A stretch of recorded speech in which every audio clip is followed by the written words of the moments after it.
Mark Pope and Kentucky are getting a head start on the 2025 class, keeping in-state big man Malachi Moreno home. Can Coach Pope seal off the borders in the Bluegrass State?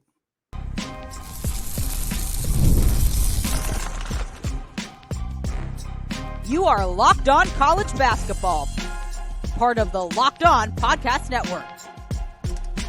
Your team every day. What's up, folks? Happy Monday, and welcome in the Locked On College Basketball Podcast, the only daily national college hoop show out there, part of the Locked On Podcast Network, your team every day. We are your co-hosts. I'm Andy Patton. That very nicely dressed gentleman over there is Isaac Shade. You are joining us at the place to get your college basketball content every single day, 5 days a week, all year long, even here in the middle of the college basketball offseason. Want to thank all of you for making the show your first listen or your first watch of the day. Special shout out to those everyday listeners and those of you joining us on the Locked On College Basketball Discord channel. Today's episode is brought to you by FanDuel. Folks, now through September 22nd, all FanDuel customers can bet $5 and get a 3-week free trial of NFL Sunday Ticket from YouTube and YouTube TV. Visit FanDuel.com/lockedon now to get started. All right, Isaac, Malachi Moreno is the first commit in the 2025 class for the Kentucky Wildcats. We're going to talk about that. We got some fun notes about Dybantsa, the #1 high school recruit in the country. Also, Syracuse went international with a new addition for the 2024 class, joining the program this fall. We got all of that covered on a jam-packed episode here. Isaac, let's start with the news out of Lexington, Kentucky. Mark Pope brings in his first future recruit in the class. Obviously, he's only been in Kentucky for a couple months, so we're not surprised. It's not like he should have had. It's been a long time coming, Andy. Long time coming.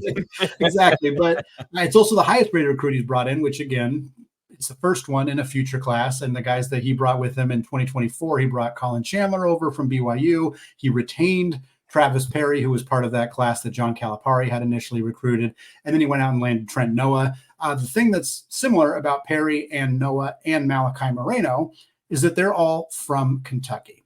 And I think it's very clear. And I want to get more into Moreno and what he brings to that team and why he's a good fit in a Mark Pope offense. But really, I think the key thing here is that it appears that Mark Pope is making an immediate priority to try to land in-state recruits. This is something that Kentucky has historically been very good at. It is something that John Calipari prioritized not as much. Obviously, Reed Shepherd, and he landed Travis Perry. So it's not like he didn't prioritize it at all, but he was mostly going for the best of the best. And it seems like Mark Pope, again, only a few months into the job, but is really focusing on keeping those recruits in state. And it feels like that's going to be a really fun strategy, especially when you compare it against Louisville and their new coach, Pat Kelsey, and kind of see if those two coaches are going to be battling it out for some of these talented in-state players in the next half decade or so, because I think there could be some really fun recruiting battles going on in the Bluegrass State. Yeah, that's absolutely right, Andy. Let's start, talking about Moreno a little bit. I mean, this is a massive kid. He's 7 foot, 7'1", 6'11". Who knows, these days and age, let's average it out to 7, but he's from Georgetown, Kentucky. And so, massive deal to keep him home. At 247, he's the 25th ranked player in the class. It's not just about overall ranking, it's positional rankings too, right, Andy? And so depending on where you look, he's like number 1, 2, 3, or 4 center in the class. He's really stinking good is what you need to know, folks. So we're keeping our eyes on that. But man, I love this move from Coach Pope of being able to kind of just start forming a little chain link fence, or I don't know, a border wall. Maybe that's too touchy when we're a couple months away from the election, but around the Bluegrass State. And I think this is really important. You said it as we got going, Reed Shepherd maybe kind of started this last year. And it's funny because that wasn't really Coach Cal's intention ever, right? He's just getting after the most high-end elite talent he could find, regardless of, Uzbekistan, bring him on, And with Coach Pope, Andy, one of the things I'm wondering is if it's going to be an opportunity to recruit a little bit differently. And obviously that we'll get to this in a second, but part of that is the nature of the transfer era that we're in. But we've been wondering, like, is this a potential return to the Kentucky we grew up with, where it wasn't just like, hey, let's go get the top, 5 of the top 10 dudes in the class and roll the dice for a year. It's like, no, let's recruit and train and bring them up. And man, that's the Kentucky train that was rolling when you and I were growing up. I'd love to see that again. And I think too, like, I don't think Kentucky fans wanted to see more of the same. That's part of the reason. I mean, the falling out with Calipari in Kentucky it wasn't because he was landing high-level recruits. It's because he was landing high-level recruits and not winning basketball games.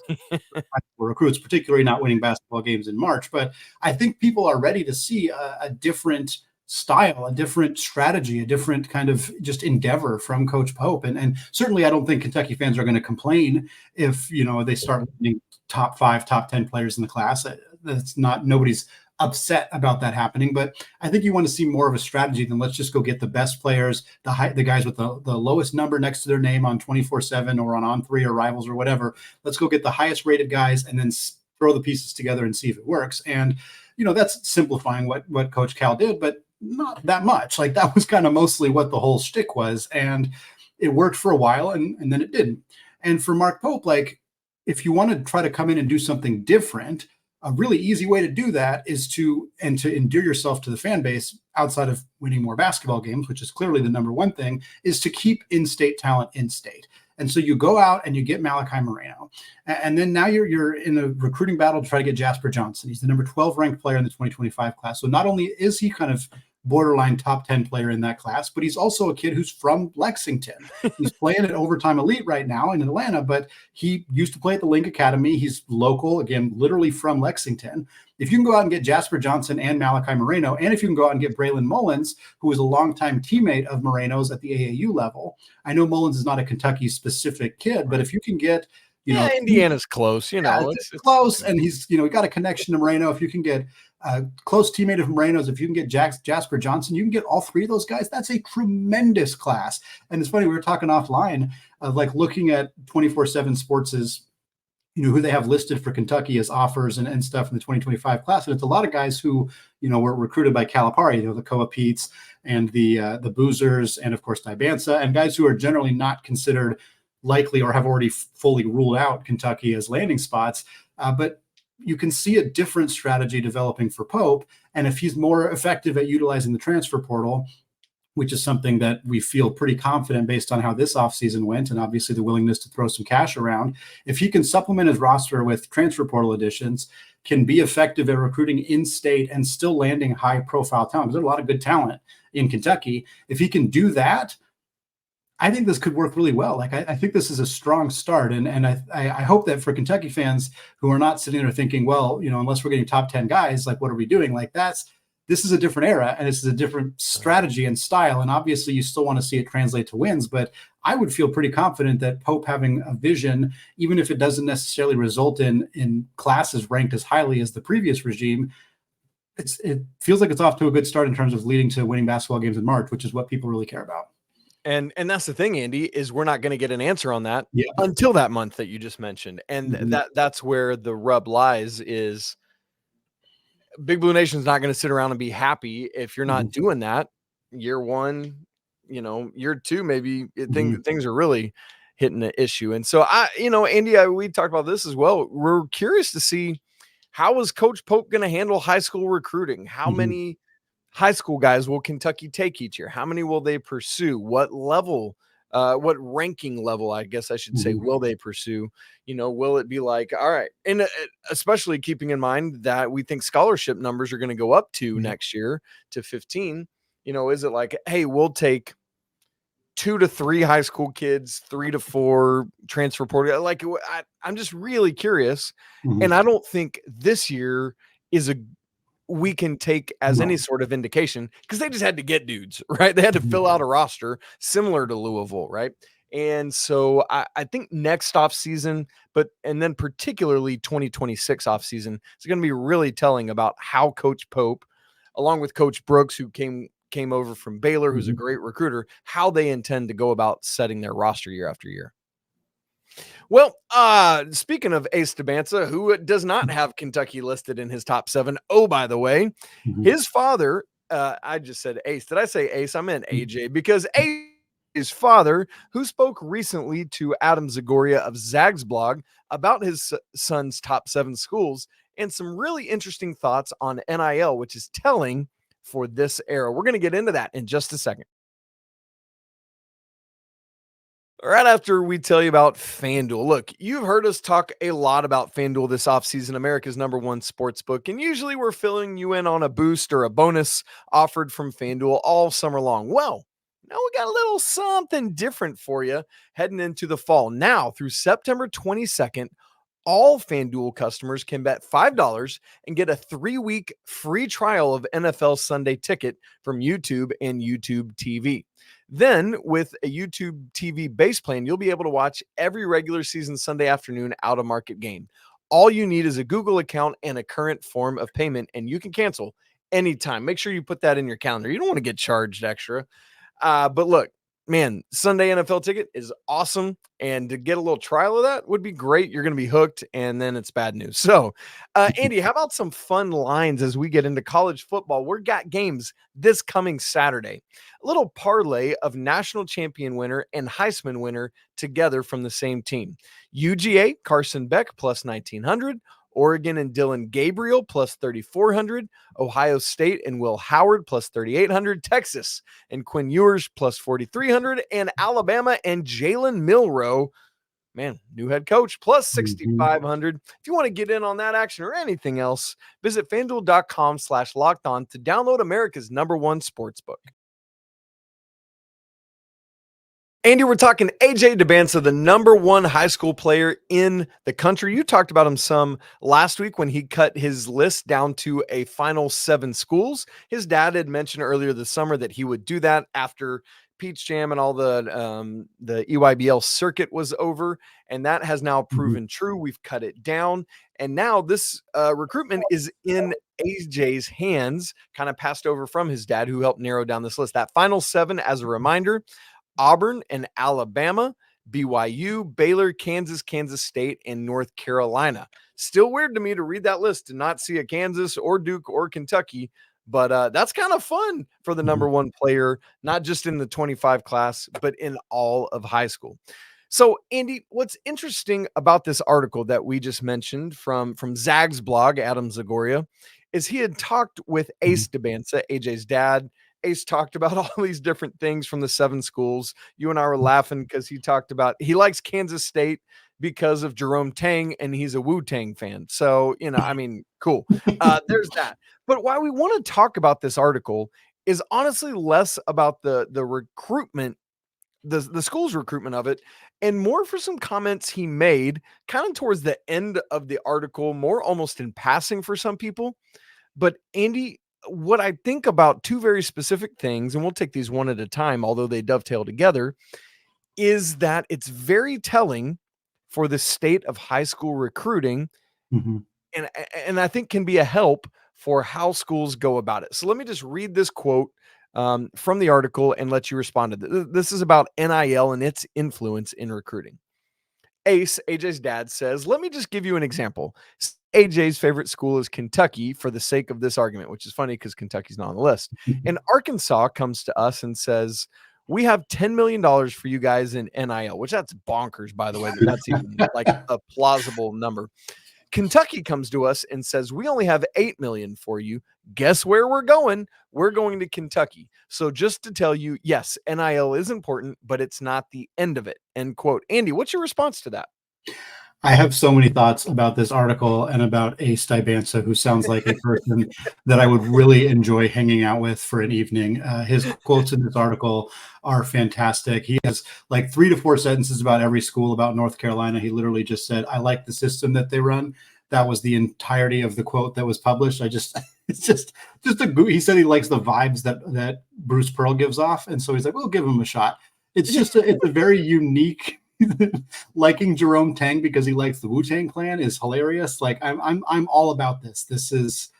I'm very glad that we found this article and dug into Ace Dybantsa's thoughts on his son's top 7. To get into the NIL conversation here specifically, I think that this quote would probably carry more would maybe feel more impactful if he didn't use egregiously high numbers. Like, I'm not saying there isn't a big difference between 10 million and 8 million. Obviously there is. There's a $2 million difference. But if you're talking like, okay, let's say 5 and 3. My favorite let's school put it at 5 and 3. Right. Well, my favorite school is Kentucky, and Arkansas offered me $2.5 million, and Kentucky offered me $500,000. Like, that's the same amount of money difference, but it's a dramatic. Like, I would love if Ace could say definitively, my kid would turn down $2.5 million to take $500,000, because I don't think that he would, and that's not a bad thing. I would not criticize AJ Dybantsa for turning down a school that he likes for 5 times more money like that. I'm not. I want to make that very clear, but I do think that the quote doesn't really land as well when he's using numbers that are, his lower number is 4 times higher than any NIL figure that we've ever seen. Granted, it's only been a couple of years, and Dybantsa is probably going to get a crap load of money from whatever school ends up landing him. But I get the sentiment, though. The concept is there, and I think there is a lot of focus, and every fan base in college basketball does this, and I'm sure every fan base in college football does this too, where if your team doesn't land a player, it's because of NIL. Like, this player didn't pick my school, they instead picked that school, therefore that school must have paid them more money. Whereas when they pick your school, it's because of the culture and the vibes and the, whatever. And like, obviously there's, every fan base is going to feel the same way, and there's the truth lies somewhere in the middle of that, of course. But I do think that you see a lot of public figures very willing to say the money's not the most important thing. And I don't think that they're lying, but I do think that players where the money is the most important thing aren't necessarily going to publicize that. You know what I mean? Like, dad's not going to go to a reporter and say, we're just going to go to the highest bidder. Like, that's not a smart thing to say. And a player who says, oh, I'm only entering the portal to see how much money I can get, like, that may be how they're feeling. And again, if you're a kid who comes from a poor socioeconomic background, and you're maybe not, maybe you're 6'1" and you don't think you're going to make the NBA, but you can make a boatload of money in college, like, go get your bag, dude. Like, I'm not.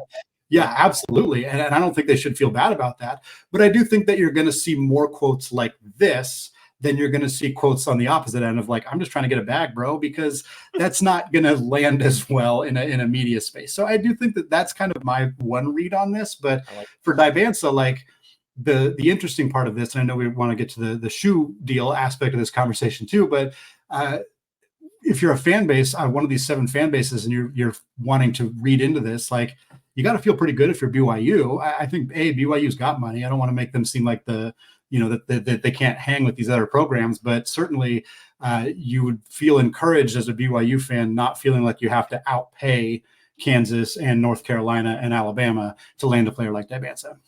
Yeah, Andy, your point is so good. The scale of it changes when you bring the numbers lower. And I wonder what, if we brought it down to,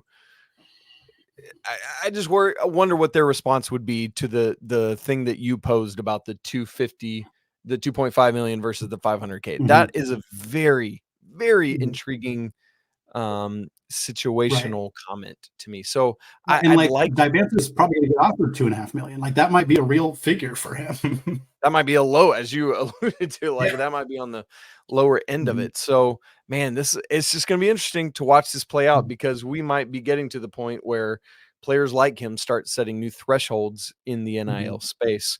And as you said, we do want to get to the shoe side of this, because this was another comment from the article. This is what I'm about to read first is from the article itself, not from Ace. Currently, AJ has a high school NIL deal signed with Nike. All of Dybantsa's finalists are Nike or Jordan sponsored programs, besides Kansas, which is an Adidas school. Ace said, and this is where it's interesting to me, Andy, Ace said the branding of these programs will not affect the decision, quote, at all. And Ace says, quote, the Nike deal ends in June, meaning I'm assuming 2025. So by the time we go to college, he's going to be a free agent, end quote. My man, this timeline is so shrewd of the Dybantsa family, or whoever helped negotiate this thing, to say, hey, look, yeah, we got Nike, but that's just through the end of his senior year. After that, come on, highest bidder, let's make it happen. And maybe that's a way to just skirt around that whole, like, hey, we're okay taking $2 million less to go where he wants. Yeah, because Nike's dropping a bag, or whoever it is dropping a bag for him to go there as well. Yeah, and it's a part of this conversation that it's not that it doesn't get talked about, but I don't think it gets brought up all as often as maybe it could of like high school students are getting paid now too. Like it's not just you're not just starting to get paid in college. High school, especially really good high school prospects, they have sponsorship deals. They have money rolling in before they even get into college. And so I think it's an element of like, you want your agent or whoever is representing you. I know agent used to be a bad word around student athletes, but it's not really anymore.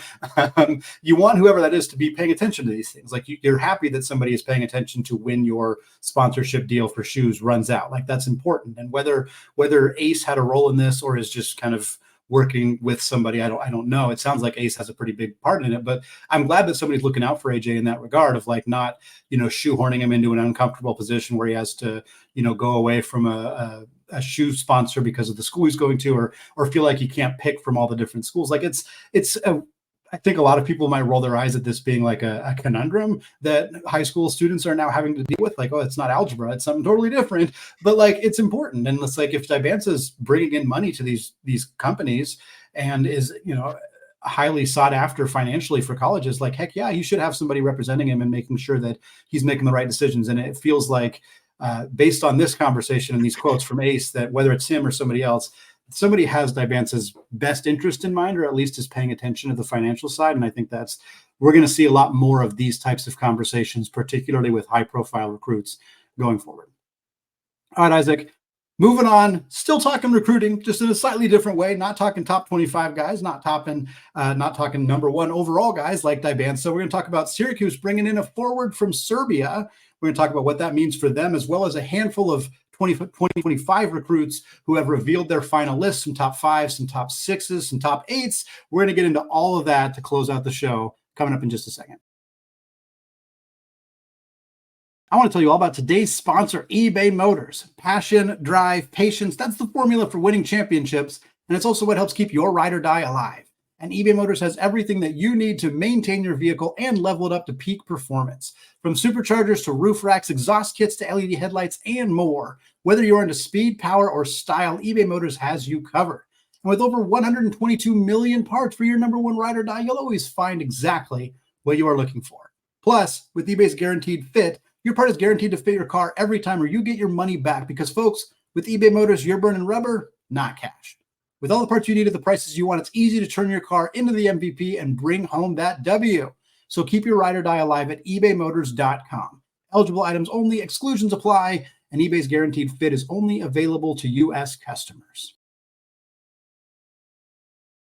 All right, Isaac, closing out the show with a handful of recruiting updates, mostly just 2025 guys who are narrowing down their lists. We're going to get to a few of those, but I do want to start with an actual roster addition that's going to impact the upcoming 24-25 season. That is Syracuse adding a forward from Serbia, Petar Masterovic. I only took one attempt at that. I feel pretty good about that. Masterovic is joining Syracuse for the 2024 class. He's played the last couple of years in the U21 French League. A lot of great basketball going on in France, a lot of great basketball going on in Serbia right now. If you watch the Olympics, you know both those things to be true. Masterovic is a 6'9" forward. He just turned 19. He's going to join Syracuse this fall as a freshman. Averaged about 10 points and 7 boards in 34 games last year for a U21 French team. And without getting into all of the details here, this is a theme that we're starting to see in college athletics the last couple of years. Teams adding players internationally late in the offseason, in August, in September, usually not further than September, but in July, August, September, we've seen some of these international players making some late decisions to come over to the United States. So Syracuse shores up their front court, gets some added depth there, a young, potentially developmental big for Coach Autry to play with on the Orange. Andy, one of the best guards in all of the class of 2025, five-star guard Isaiah Harwell, who, oh, by the way, if I'm thinking correctly, is spelled the same way as the Isaiah. So take that for what it's worth. Per On Three, Andy, I've been thinking this guy is a Gonzaga lean for a long time. Is in Idaho at Wasatch Academy. But On Three reports now that he is a strong Houston lean, that top four being Houston, Hook'em, the Longhorns, Gonzaga, and Cal, that great ACC program. And so, Andy, we're going to keep our eyes on this. Harwell it was an ACL, right? That he is recovering from right now. So just all, this day and age, you assume that everything's going to be fine with that, but we are keeping our eyes on it. Dude, he is a massive guard, 6'5" combo guard. And it's just neat to see that part of the country he's from and which way he's going to wind up going. So we'll keep our eyes on this if Kelvin Sampson and company can indeed draw him down to Houston. Another 2025 prospect, another guy who's been on Gonzaga's radar for a long time, is four-star prospect Nick Kamenia. Kamenia is finally, and I say this mostly to the Gonzaga fans listening to the show, finally revealed his top 5. And I say it like that because he unofficially visited Spokane in October of 2022 as a unofficial visit for Craziness in the Kennel. The next year, which is their kind of first practice of the year event that most programs have, in 2023, he officially visited Gonzaga for Craziness in the Kennel. So ran it back 2 years in a row. He's been to Spokane. And yet it took until now, this weekend, for him to finally reveal a top 5 list. Gonzaga, of course, on that list. The rest of the list is very, very good. It is Arizona, UCLA, Duke, North Carolina. That is a heck of a top 5 right there to be in that conversation. And very coastal. Yes, very. Yeah, he doesn't want to be in the middle of the country. That's for darn sure. He's going to be. He's going to stay out west, or he's going to go all the way across to the East Coast. There, 27th ranked player in the 2025 class. He's a 6'8" forward. He's from Harvard Westlake High School, Studio City, California. He's scheduled official visits. He's already officially visited Gonzaga. He has official to Arizona in August, I think the 31st. And then he has back-to-back official visits at Duke and Carolina in mid-September. Notably does not have an official visit scheduled at UCLA, but his high school is like in UCLA's backyard. So I wouldn't read too far into that. Either way, I think if he wants to check out UCLA, he's going to have plenty of opportunities to do that. But a guy who's been a Gonzaga lean for a long time, but as the Gonzaga fans will tell you right now, anytime you see Duke and North Carolina pop up on a list, you start to feel a little bit less comfortable about whether you're going to land said player. But Gonzaga certainly hoping one of Harwell or Kamenia, if not both, end up in Spokane in 2025. Yeah, especially when it's way across the country. You'd hope you can keep him on the West Coast. We'll keep our eyes on how that goes for him. And yeah, also, folks, keep in mind, if you aren't aware of this, official visits now are unlimited. You can take as many as you want, but only one per school unless there's a coaching change. So that's why we're probably not seeing another Gonzaga visit there. Final guy we want to mention for you today is 2025 4-star power forward Sebastian Williams Adams, down to 8 schools. He's a 6'8" power forward from Houston. That 8 that he's down to: Purdue, Kansas, Oklahoma State, Baylor, Auburn, Texas A&M, SMU. We're talking all these great ACC schools today, and Vandy. We'll see what kind of recruits Vanderbilt can start landing in the post Jerry Stackhouse era. So obviously, being from Houston, it's funny that we don't have Houston on this final list, but we will keep our eyes on Williams Adams and where he lands. All right, gang, it's a great start to the week. We're getting ever close, with football starting. That means we will have either college football or college basketball from this coming Saturday through the end Final Four, basically. No Saturdays off from now till then, and that is good news for all of us. Thanks so much for tuning in with us today. If you haven't subscribed to Locked On College Basketball on video and audio, make sure you do that. Super easy to do so that you don't miss a single second of the show. If you're not part of the Locked On College Basketball Discord family, we'd love to have you come join us there. The link's in the show notes, and it's free to join, man. We're talking college basketball every day, and you want to be part of that, especially in all the lead up to the season. As always, we want to say apologies to the Lawyer family. Let's go Wildcats. Congrats to the Kentucky version in landing Moreno. And until tomorrow, peace.